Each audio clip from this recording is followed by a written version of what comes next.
سمدیت کے اعتبار سے انسان کو کس حد تک اور کن کن معاملات میں صبغۃ اللہ ہو جانا چاہیے، وضاحت فرما دیں۔ پہلے تو یہ سمجھیں کہ سمدیت ہے کیا؟ جو کچھ انعامات، جو کچھ نعمتیں، جو کچھ نور، جو کچھ علم، جو کچھ حکمت، جو کچھ دانائی، جو کچھ معاشرہ، جو اس کے اندر اشیاء تمہیں دے رہا ہے، خالق اس کے بدلے میں تم سے کچھ نہیں چاہتا۔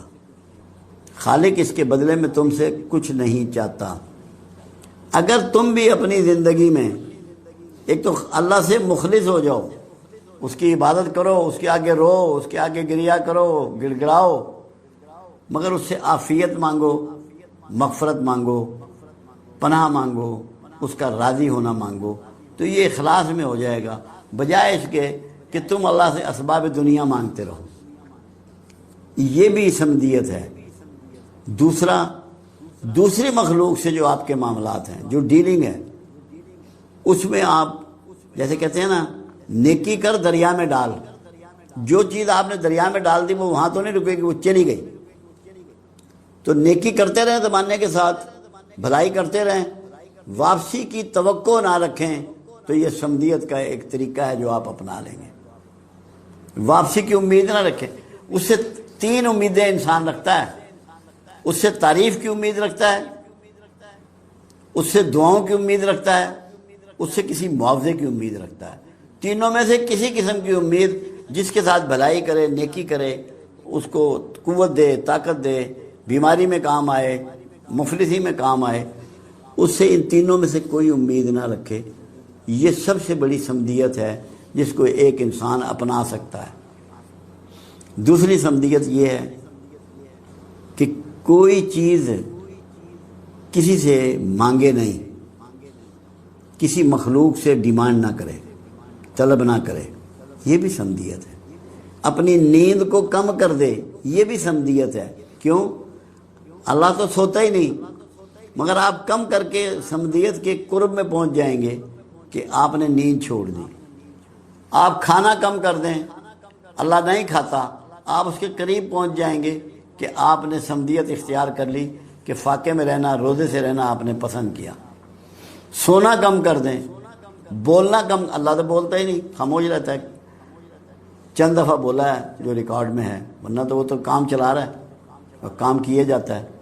بولنا کم کر دیں، یہ آپ سمدیت کے قریب ترین ہو جائیں گے۔ مکمل سمدیت صرف اللہ کو جائز ہے اور اللہ کو زیبا ہے۔ کوئی مخلوق مکمل سمدیت اختیار نہیں کر سکتی۔ کیوں؟ پیدا ہی بے بس کی گئی ہے۔ آپ زندہ ہیں مگر آپ کے سانس اللہ کے اختیار میں ہیں، جب چاہے کھینچ لے، آپ اس کے تحت ہی سارے کام کرتے ہیں۔ آپ کی ساری پاور، سارا دماغ، آنکھیں، علم، حکمت، جو کچھ ہے زندگی کے ساتھ جڑی ہوئی ہے۔ جب زندگی ہی نہیں رہے گی تو باقی ساری چیزیں ختم ہو جائیں گی۔ مکمل طور پہ کوئی مخلوق سمد نہیں ہو سکتی، اس کے قریب ہو سکتی ہے سنت الہیہ کو پریکٹس کر کے۔ سورہ اخلاص کی پیش کردہ توحید کو آپ نہیں پہنچ سکتے، کیونکہ ہم نے جتنی گڈ مڈ کی ہوئی ہے اللہ کے معاملے میں وہ ربوبیت میں کی ہے۔ ہم ناخداؤں کو خدا کہتے ہیں، اور کمال حسن ہے سورہ اخلاص کا، یہ کل سے شروع ہوتی ہے۔ قل هو اللہ احد، کہہ دو کہ اللہ ایک ہے۔ ارے بھائی کون کہہ دے؟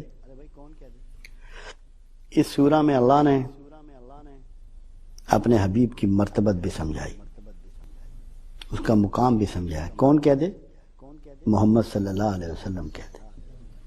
تم کہہ دو کہ اللہ ایک ہے، کہہ دو کہ اللہ ایک ہے۔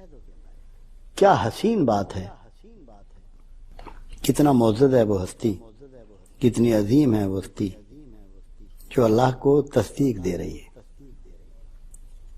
انسانوں میں یہ کہہ رہی ہے کہ اللہ ایک ہے، یعنی کہ قرآن نے یہ بات اس میں واضح کر دی کہ محمد صلی اللہ علیہ وسلم جیسی کوئی سچی پرسنالٹی یونیورس میں نہیں ہے کہ جو آپ کو اللہ کے بارے میں آگاہی دے رہی ہے، اور وہ آگاہی جو خود پروردگار کہہ رہا ہے کہ میرے بارے میں کہہ دو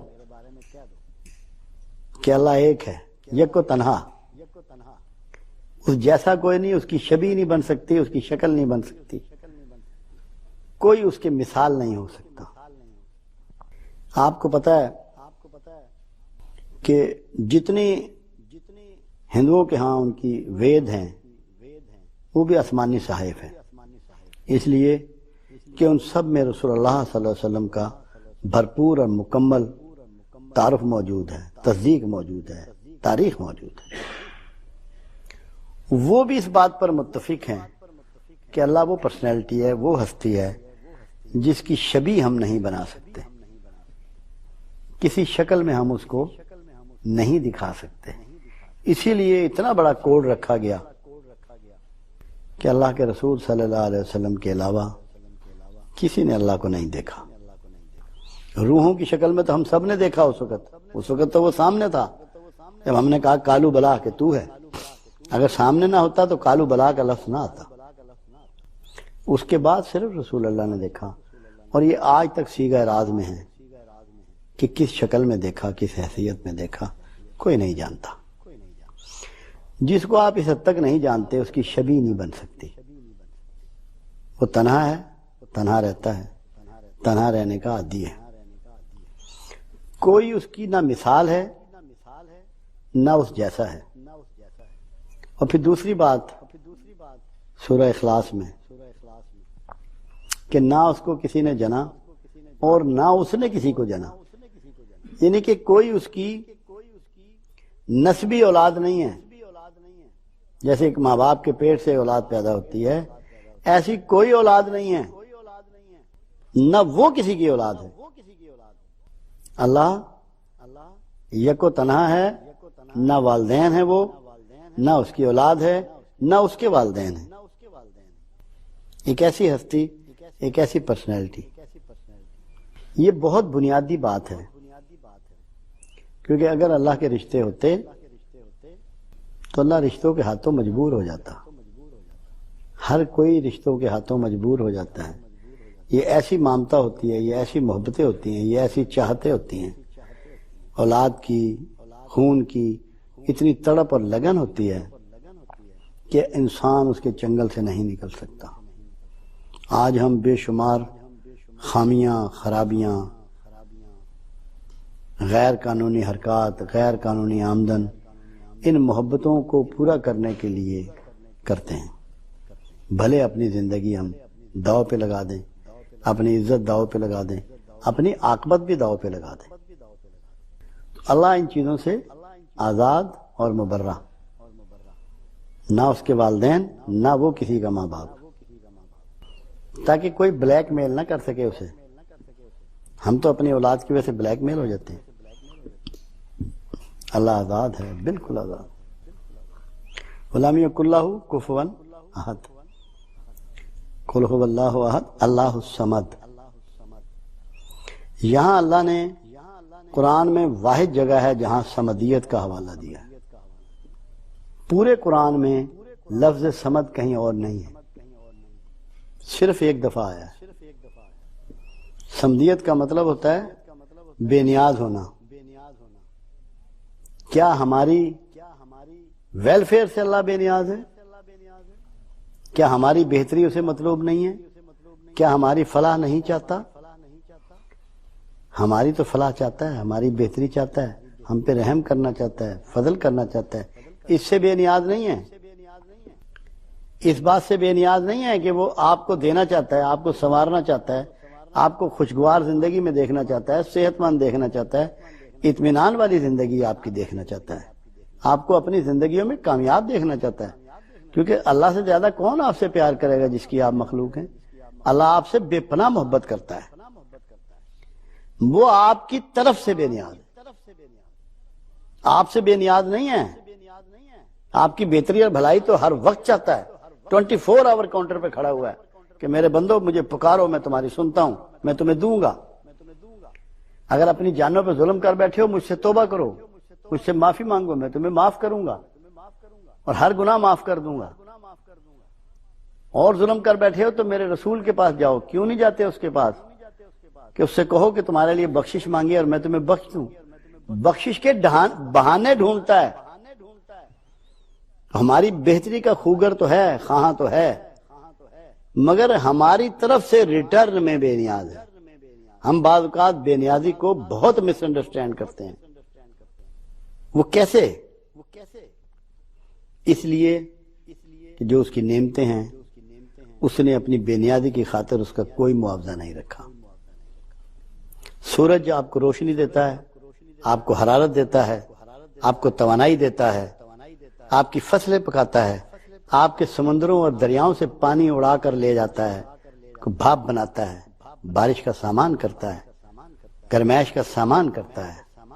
کوئی معاوضہ مانگتا ہے سورج آپ سے؟ آپ دے سکتے ہیں سورج کو کچھ؟ چاند آپ کی رات کو روشن کرتا ہے، آپ کی راتوں کو ٹھنڈا کرتا ہے، آپ کے مد و جزر کا بیلنس کرتا ہے، پانی کے اتار چڑھاؤ کے نظام کو چلاتا ہے، آپ کو راستے دکھاتا ہے جنگلوں میں، صحراؤں میں، سمندروں میں۔ اس نے کبھی کچھ مانگا آپ سے؟ یہ پیاری ہوائیں آپ سے کچھ مانگتی ہیں جو آپ کو ٹھنڈ کے پہنچاتی ہیں؟ تتلیاں کچھ مانگتی ہیں، پھول کچھ مانگتے ہیں، درخت کچھ مانگتے ہیں، لہلہاتے کھیت آپ سے کچھ مانگتے ہیں، پرندے اور چڑیاں آپ سے کچھ مانگتی ہیں۔ یہ سب آپ کو فری میں ہے، کیونکہ اللہ جو انعامات آپ کو دے رہا ہے آپ سے اس کے ریٹرن میں کچھ نہیں چاہتا، آپ کی طرف سے بے نیاز ہے، آپ سے کچھ نہیں چاہتا۔ آپ اللہ کو دے بھی کچھ نہیں سکتے۔ کیا آپ اور میں بے پناہ نیک ہو جائیں، 24 گھنٹے سجدے میں پڑے رہیں تو اللہ کی قوت بڑھ جائے گی، اللہ بڑا اللہ ہو جائے گا؟ اور آپ اور میں سب گنہگار ہو جائیں، انتہائی بدکاری میں پڑ جائیں تو کیا اللہ چھوٹا اللہ ہو جائے گا؟ یقیناً نہیں ہوگا۔ تو صمدیت اس کے توحید کے جو مظاہر ہیں اس میں بہت اونچے درجے پر ہے کہ آپ اسے کچھ نہیں دے سکتے، وہ آپ کی رینج سے باہر کی چیز ہے، کچھ بھی نہیں دے سکتے۔ اور کیا اس نے سارے پیغمبروں سے ایک ہی بات نہیں کہلوائی کہ ہمیں آپ سے کوئی معاوضہ نہیں چاہیے؟ انہوں نے اظہار کیا اسی بے نیازی کا جو اللہ اپنی بے نیازی کا اظہار کر رہا ہے سورہ اخلاص میں۔ جب تک کہ آپ کو اللہ کی بے نیازی سمجھ نہ آئے، توحید کا سمجھنا آپ کے لیے نامکمل ہے۔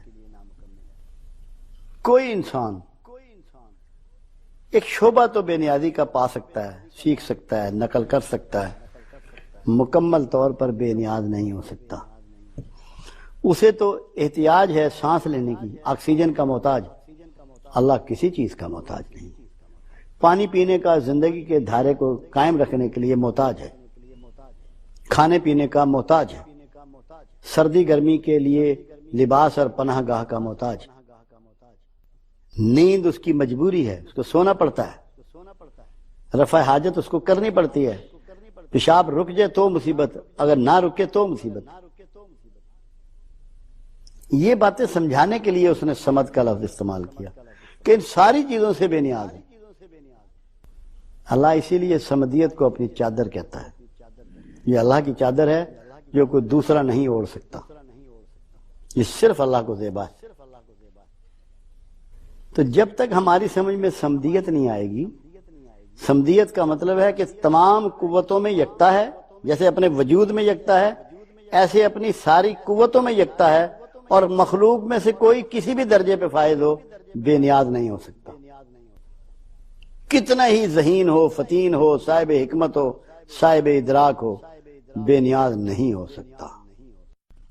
ایتھارٹی پر اور پرسنالٹی پر زیادہ شرک اللہ کی ایتھارٹی میں ہوا اور کچھ شرک اللہ کی پرسنالٹی میں ہوا، اور یہیں سے ساری خرابیوں نے جنم لیا۔ آپ دیکھیں سورہ اخلاص،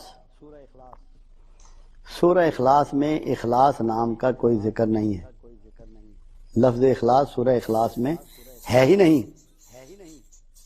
اس کو اس لیے سورہ اخلاص کہا جاتا ہے کہ خالص توحید کی جو بات ہے وہ صرف اس سورہ میں، صرف اس کا مضمون ہی توحید ہے۔ اس میں نہ رسالت کی بات ہے، نہ آخرت کی بات ہے، نہ جو کتابیں آ چکی ہیں ان کا تذکرہ ہے، نہ جو انبیاء گزر گئے ہیں ان کا تذکرہ ہے، نہ کوئی تاریخی واقعات ہیں یا آنے والے حالات کے بارے میں کوئی پیش گوئیاں ہیں، کچھ نہیں ہے۔ خالص توحید کی بات ہے، اور توحید خالص سمجھنے کے لیے سورہ اخلاص کا سمجھنا از بس ضروری ہے۔ مگر جیسے میں نے پہلے تمہیداً بات کی، جب تک کہ رب کا تصور آپ کا درست نہیں ہوگا، سورہ اخلاص کی پیش کردہ توحید کو آپ نہیں پہنچ سکتے، کیونکہ ہم نے جتنی گڑ مڑ کی ہوئی ہے اللہ کے معاملے میں وہ ربوبیت میں کی ہے۔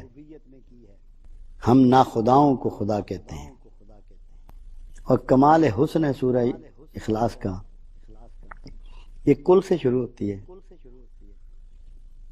کل هو اللہ احد، کہہ دو کہ اللہ ایک ہے۔ ارے بھائی کون کہہ دے؟ اس سورہ میں اللہ نے اپنے حبیب کی مرتبت بھی سمجھائی، اس کا مقام بھی سمجھایا۔ کون کہہ دے؟ محمد صلی اللہ علیہ وسلم کہہ دے۔ تم کہہ دو کہ اللہ ایک ہے، کہہ دو کہ اللہ ایک ہے۔ کیا حسین بات ہے، کتنا معزز ہے وہ ہستی، کتنی عظیم ہے وہ ہستی جو اللہ کو تصدیق دے رہی ہے، انسانوں میں یہ کہہ رہی ہے کہ اللہ ایک ہے۔ یعنی کہ قرآن نے یہ بات اس میں واضح کر دی کہ محمد صلی اللہ علیہ وسلم جیسی کوئی سچی پرسنالٹی یونیورس میں نہیں ہے کہ جو آپ کو اللہ کے بارے میں آگاہی دے رہی ہے، اور وہ آگاہی جو خود پروردگار کہہ رہا ہے کہ میرے بارے میں کہہ دو کہ اللہ ایک ہے، یک و تنہا، اس جیسا کوئی نہیں، اس کی شبیہ نہیں بن سکتی، اس کی شکل نہیں بن سکتی، کوئی اس کے مثال نہیں ہو سکتا۔ آپ کو پتہ ہے کہ جتنی ہندوؤں کے ہاں ان کی وید ہیں وہ بھی آسمانی صحائف ہیں، اس لیے کہ ان سب میں رسول اللہ صلی اللہ علیہ وسلم کا بھرپور اور مکمل تعارف موجود ہے، تصدیق موجود ہے، تاریخ موجود ہے۔ وہ بھی اس بات پر متفق ہیں کہ اللہ وہ پرسنالٹی ہے، وہ ہستی ہے جس کی شبیہ ہم نہیں بنا سکتے، کسی شکل میں ہم اس کو نہیں دکھا سکتے۔ اسی لیے اتنا بڑا کوڈ رکھا گیا کہ اللہ کے رسول صلی اللہ علیہ وسلم کے علاوہ کسی نے اللہ کو نہیں دیکھا۔ روحوں کی شکل میں تو ہم سب نے دیکھا، اس وقت تو وہ سامنے تھا جب ہم نے کہا کالو بلا کہ تو ہے، اگر سامنے نہ ہوتا تو کالو بلا کا لفظ نہ آتا۔